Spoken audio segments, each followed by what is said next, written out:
I love lemons. Growing up in a backyard with a lemon tree, I love to pop out, pick a lemon off the tree and eat it exactly like an orange.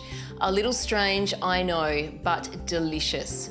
You might not like to eat lemons exactly like I do, but they are the perfect accompaniment to any sweet or savoury dish, perfect in a hot or a cold beverage, and they fit with almost anything.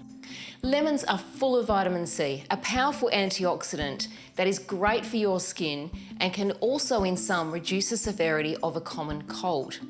Many people like to start their day with a warm water and lemon drink, which is a fantastic way to rehydrate after you've been sleeping. One of my favourite lemon recipes is my cashew and lemon bliss balls. They are full of some really delicious ingredients, and that is turmeric, which is a powerful anti-inflammatory, the juice and rind of 1 lemon, cashews, a little bit of honey, and some coconut.